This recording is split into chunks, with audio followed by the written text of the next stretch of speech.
자리에 앉아주시고요. 오늘 우리가 함께 묵상할 하나님 말씀은 마태복음 9장 1절로 8절의 말씀입니다. 앞에 슬라이드로도 준비되어 있는데요. 9장 1절부터 8절까지의 말씀 우리가 함께 같이 읽으시겠습니다. 읽습니다. 예수께서 배에 오르사 건너가 본 동로에 이르시니 침상에 누운 중풍병자를 사람들이 데리고 오거늘 예수께서 저희의 믿음을 보시고 중풍병자에게 이르시되 소자야 안심하라 네 죄사함을 받았느니라. 어떤 서기관들이 속으로 이르되 이 사람이 참남하도다. 예수께서 그 생각을 아시고 가라사대 너희가 어찌하여 마음에 악한 생각을 하느냐. 네 죄사함을 받았느니라 하는 말과 일어나 걸어가라 하는 말이 어느 것이 쉽겠느냐.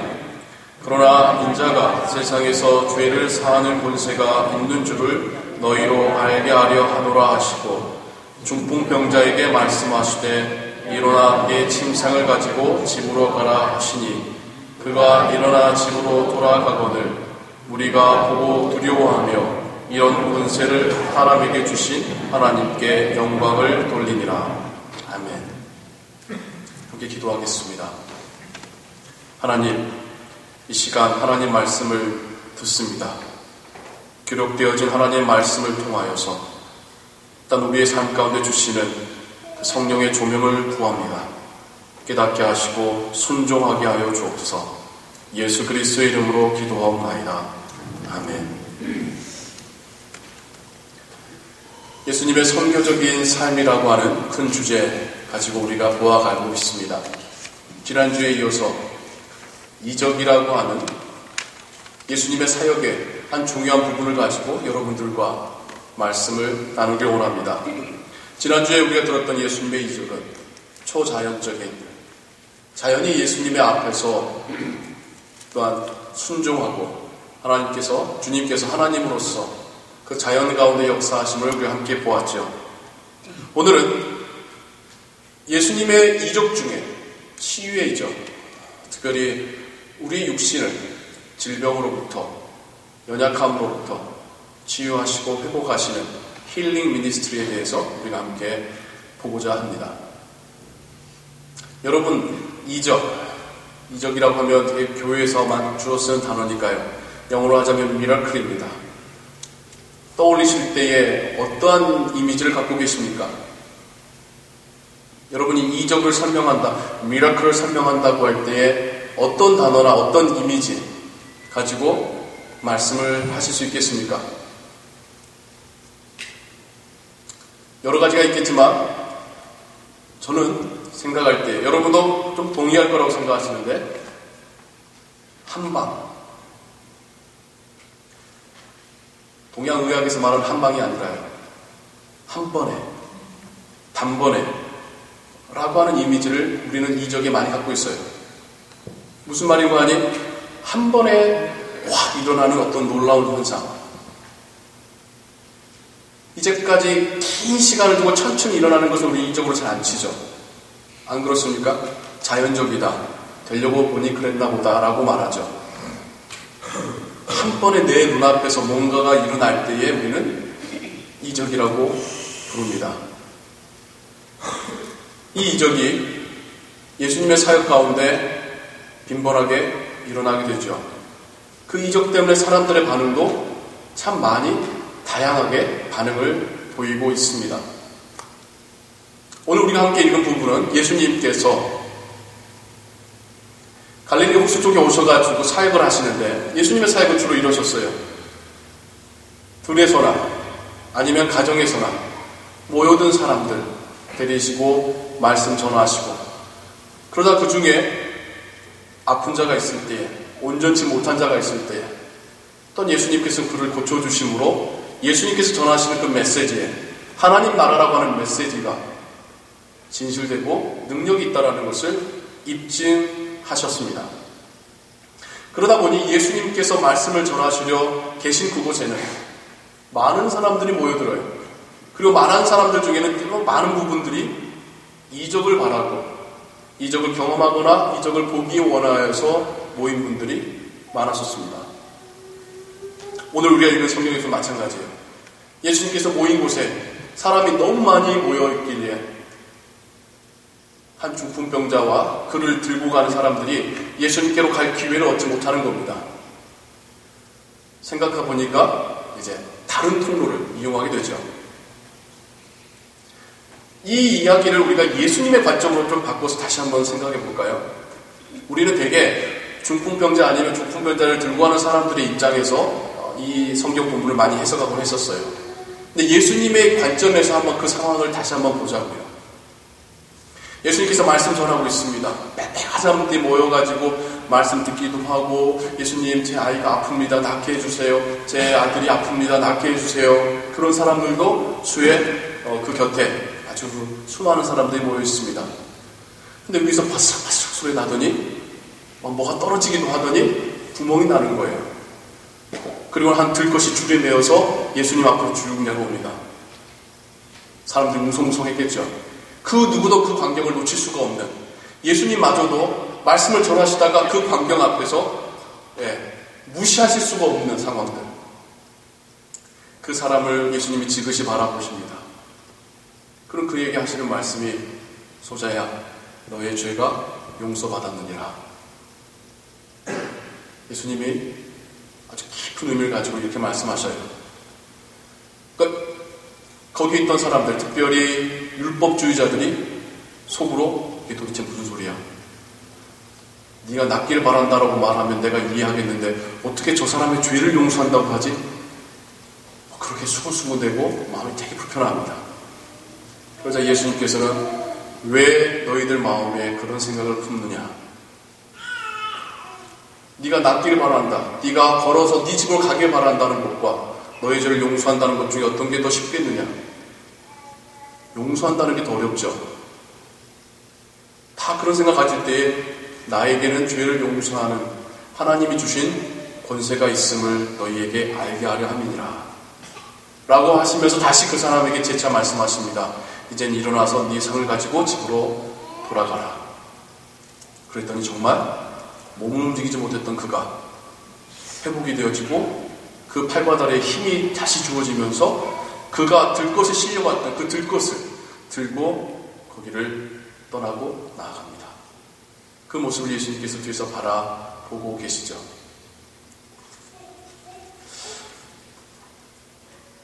예수님께서 성경 가운데 놀라운 이적들을 보이시는 사건들이 여럿 있는데, 여러분 그 사건들을 한번 떠올려 보실 때에 이런 걸 발견하실 수 있으셨습니까? 이유. 그러니까 예수님께서 이 사람을 왜 치유하셨는가의 그 이유에 대해서 한번 생각해 보신 적 있습니까? 요즘 TV에서 하는 말처럼 이유 같지 않은 이유로 예수님은 치유해 주십니다. 생각해 보세요. 그 어떤 사건에도 야, 정말 저 사람 정도는 예수님께서 치유해 주실 것 같다라는 사람은 없어요.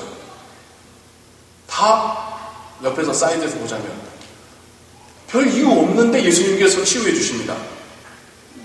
생각해 보세요. 중풍병자가 들것에 실려 내려왔습니다. 그게 예수님께서 그 사람을 치유해 주셔야 될 이유는 아니에요.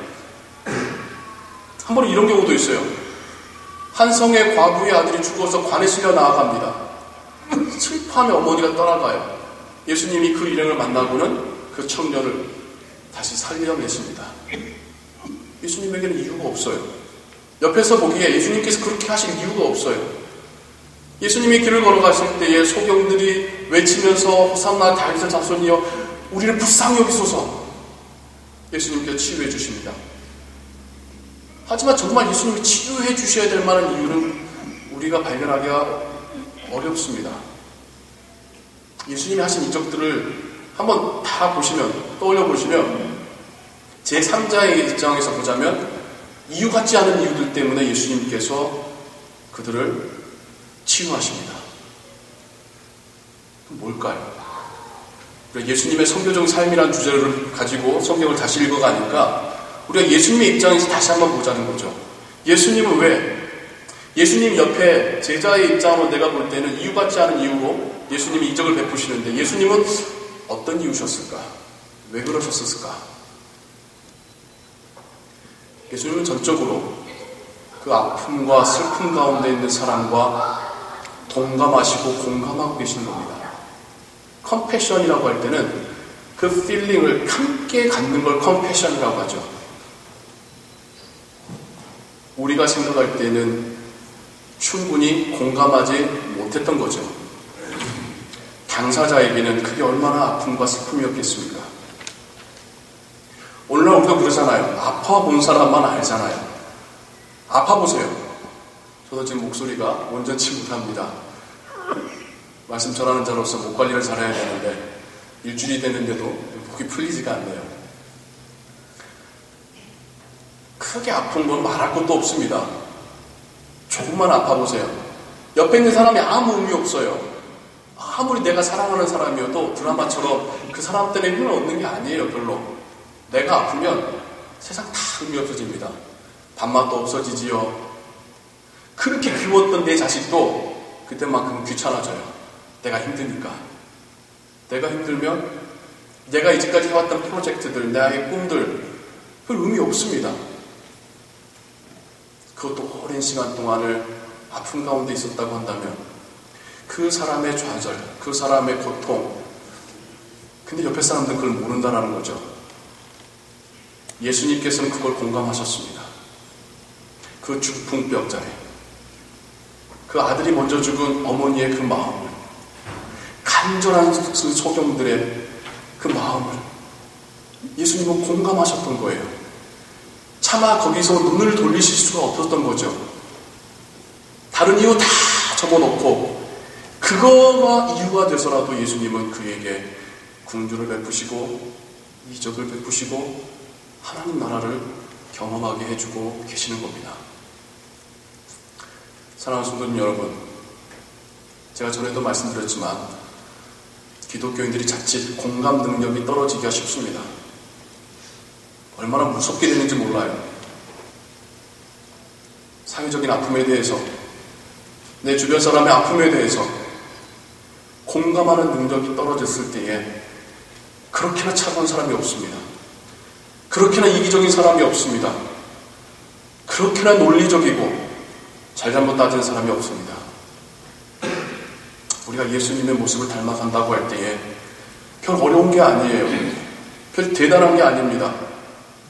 예수님이 별 이유 같지 않아 보이는 이유지만 그 사람의 아픔을 공감하시어 치유의 이적을 바라시지. 우리 주변 사람들 보면서 그들의 아픔을, 그들의 상처를 함께 헤아려 주는 것, 그게 우리가 예수님의 모습을 닮아가는 그런 한 걸음이지 않겠습니까? 그런 우리의 모습을 보면서 하나님께서는 기뻐하시며 내 사랑하는 아들이라, 내 사랑하는 딸아, 네가 수고하고 충성을 다하노라 라고 말씀하시지 않겠습니까? 다음으로요, 또 다른 이야기를 제가 이적에 대해서 말씀드리고 싶어요. 예수님께서 육신의 연약함, 육신의 질병을 치유하시는 그 많은 이야기들이 있는데 재밌는 것은 결말이 한결같지가 않습니다. 하나같이 그 결말이 하나로만 되면 좀 더 우리가 이적을 이야기할 수 있는데 다 틀려요. 어떤 경우는요, 그 이적을 행하신 다음에 예수님께서 그의 죄의 문제를 말씀하셔요. 네가 다시 이런 질병에 걸리지 않도록, 이런 고통을 당하지 않도록 죄를 짓지 마라 하면서 보내세요. 또 어떤 경우는 막 기뻐가지고 막 소리 지르면서 예수님 막 쫓아다니려고 합니다.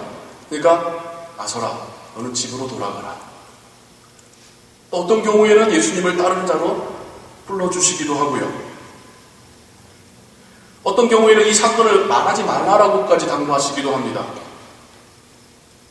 도대체 예수님께서 각 결말마다 그 결말의 모습들이 다른 이유가 뭘까요?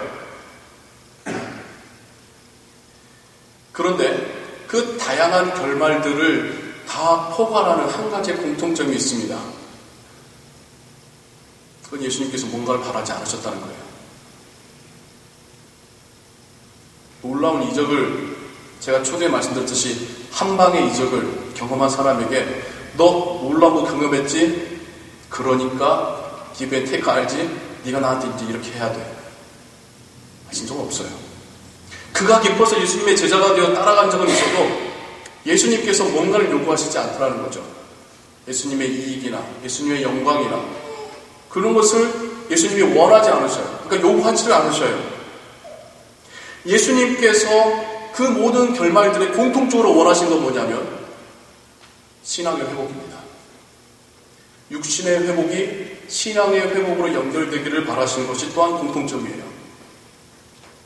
주님을 따르는 제자가 되던 집으로 돌아가던 그곳에서 신실한 하나님의 자녀로 살 것을 바라시는 것, 그걸 명령하시는 부분에서는 또 공통점이 있더라는 거죠.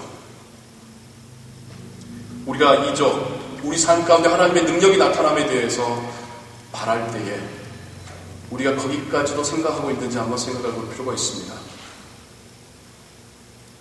물론 오랜 질병을 갖고 계셔서 이것이 낫길 바라시는 분도 있고요. 아주 다급한 상황에 있어서 하나님께서 지금 이것을 해결해 주시기를 바라시는 분도 있을 테고요. 자녀에 대한 고민으로 하나님께 또 기도하고 계신 분도 있을 테지요. 하나님께서 한 번에 이 문제를 해결해 주시기를 바라는 그런 기도 제목들 있으실 겁니다. 그런 아픔 없는 사람 없어요. 제가 이제까지 볼 때 한 가지쯤 아픔과 상처와 간절함이 없는 사람 없더라고요.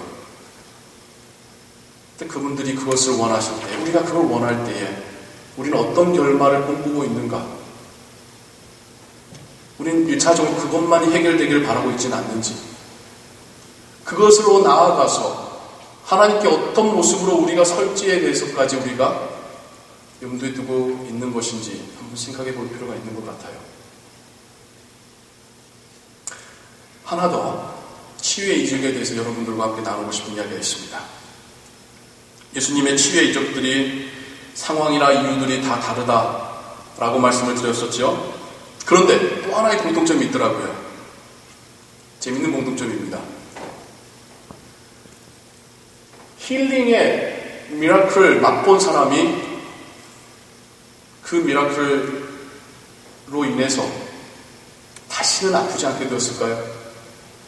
예수님께 살려난 야이로의 딸이나 과부의 아들이 다시는 죽음을 맛보지 않았을까요? 그렇다면 지금까지 살아있어야 되죠. 그렇다면 정말 그 사람들의 살아있음으로 인해서 전 세계가 아마 깜짝 놀라고 있었을 겁니다. 죽은 건 분명한 것 같아요. 또 한 가지, 그러한 놀라운 이적을 2번, 3번 경험한 사람이 있습니까? 글쎄, 베드로는 놀라운 경험을 자주 하죠. 보기도 하고. 그러나 그것을 받는 사람은 되게 일회성입니다. 그 이적으로 인해서 내가 힐링되는 것도 일회성입니다. 영원하지 않아요. 그때 힐링됐지만 나중에 다시 범죄함으로 다시 어떤 문제로 인해서 다시 아플 수도 있었을 겁니다. 그렇다면 예수님의 이적은 우리가 바라는 이적과는 좀 다르다는 걸 우리가 알아야 돼요. 우리가 바라는 이적은 한 번에 완전해지는 이적을 원하죠. 안 그렇습니까? 그런데 이적이 임했더라도 다시 망가질 수 있다는 그 가능성 한번 생각해 보시기 바라고요. 또 하나, 예수님의 이적으로 초자연적인 사람이 되었습니까?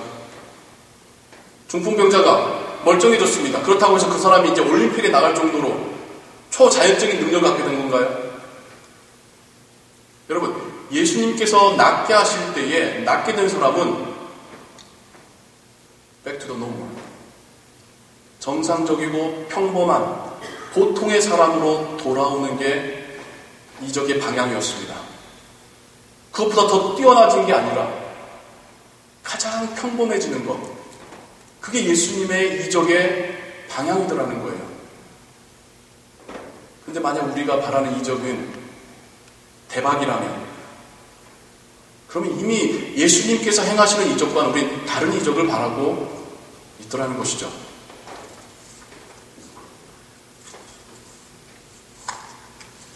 치유 자체가 목적이나 결말이 아니라는 것입니다. 치유받은 것으로 다 끝난 것이 아니라는 겁니다. 오히려 예수님은 치유받음으로 인해서 하나님과의 관계가 회복되기를, 그것이 구원으로 연결되기를 바라셨던 것이 예수님께서 이적을 행하셨던 이유입니다. 전에도 몇 번 말씀을 드렸었지만, 제가 중고등학교 시절에는 한국에 어떤 은사가 많으신 분들이 많았습니다. 치유의 은사가 있는 분들이 많았었습니다. 뭐 지금도 간혹 있다는 소리를 듣지요. 저희 아버지도 그 중에 한 분이셨어요.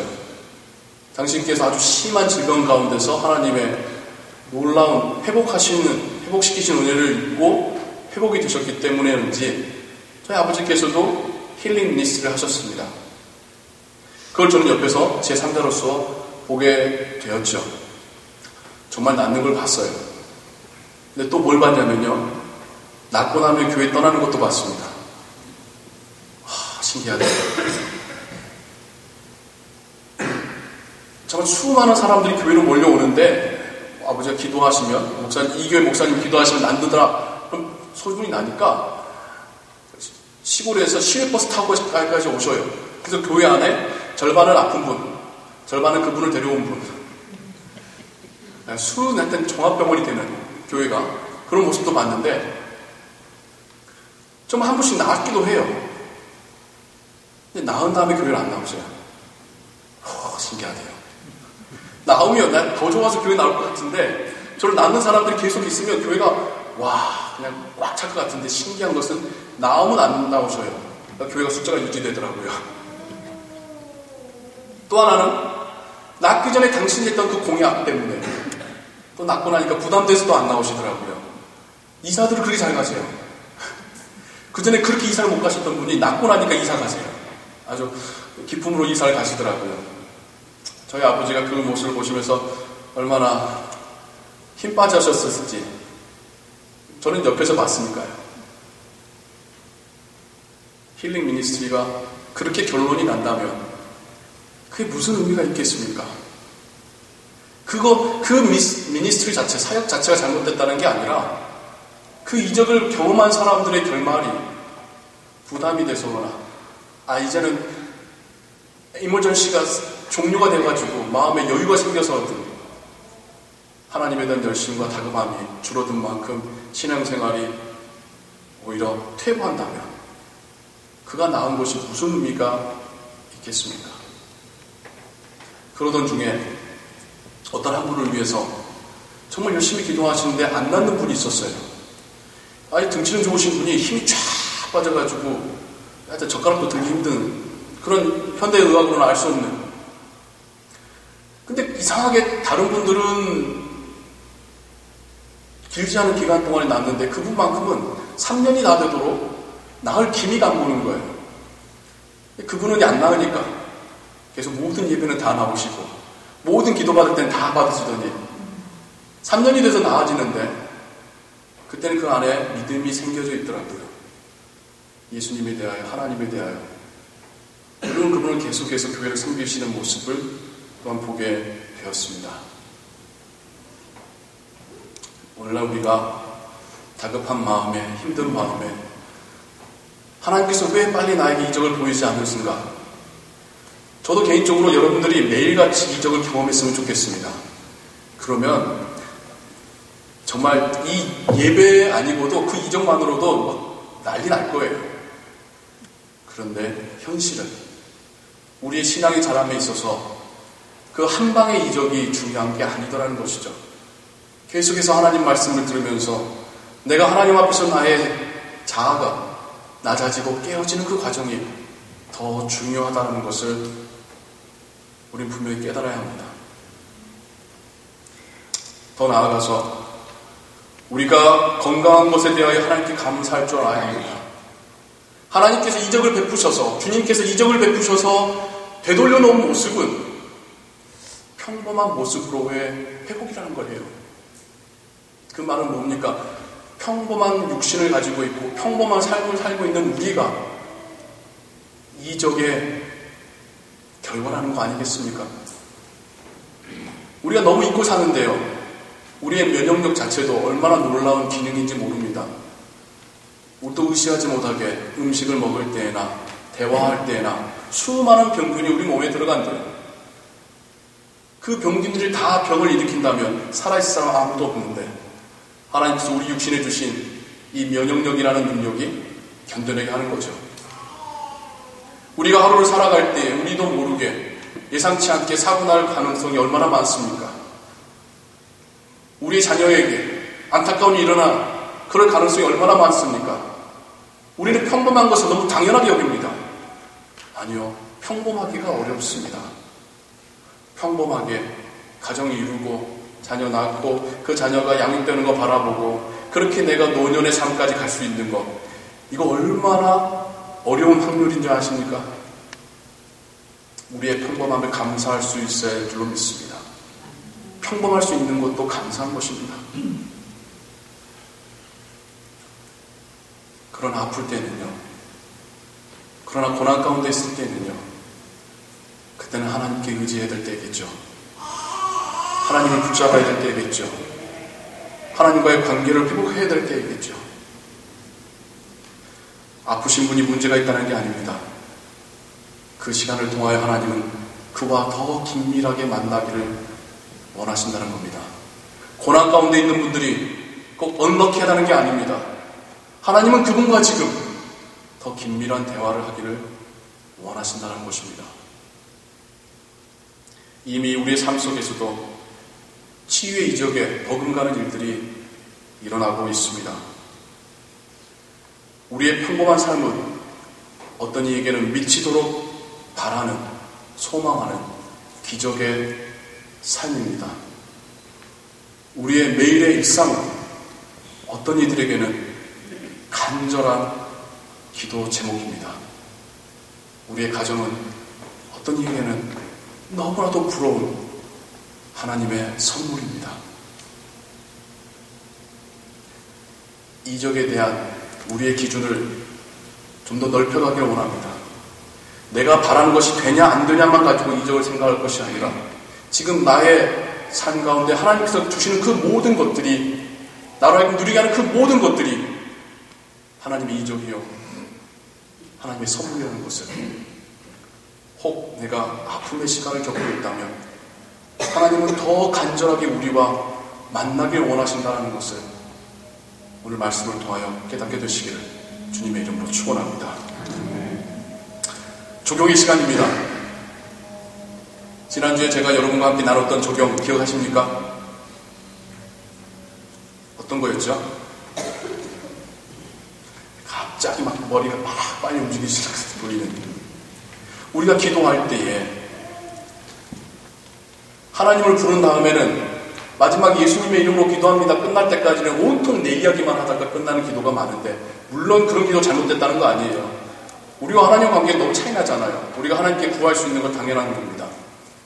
그런데 한 번쯤은, 하루에 한 번쯤은, 하루에 한 번이 안 되면 일주일에 한 번쯤은 내가 온전히 하나님에 대해서만 기도해보는, 하나님의 나라와 그분의 영광과 그분의 선교와 그분의 뜻에 대하여서 기도해보는, 하나님을 찬양하는 것으로만 기도해보는 그런 기도해보자라고 여러분들과 함께 조경을 나눴었습니다. 지난 한 주간 그렇게 기도해보셨습니까? 그렇게 기도하신 분의 마음 가운데 하나님께서 내가 이제까지 못 보던 것을 보게 하시는 은혜가, 내 안에서 하나님의 음성을 깨닫게 되는 그런 은혜가 있으셨을 줄로 믿습니다.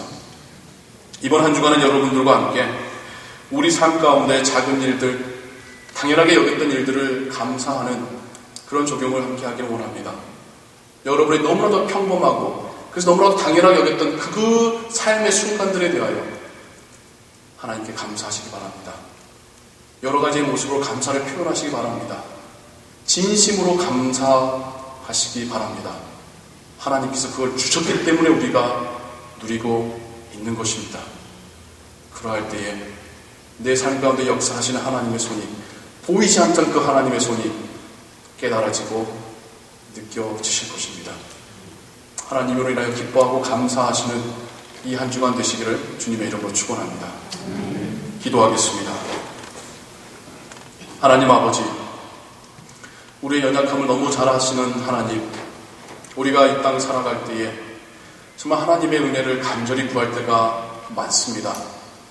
하나님, 그러나 우리의 이런 바람들이 나 자신에 대한 이유에서 그치는 것이 아니라 하나님과의 관계 회복으로, 구원으로 이어져 가게 하여 주옵소서.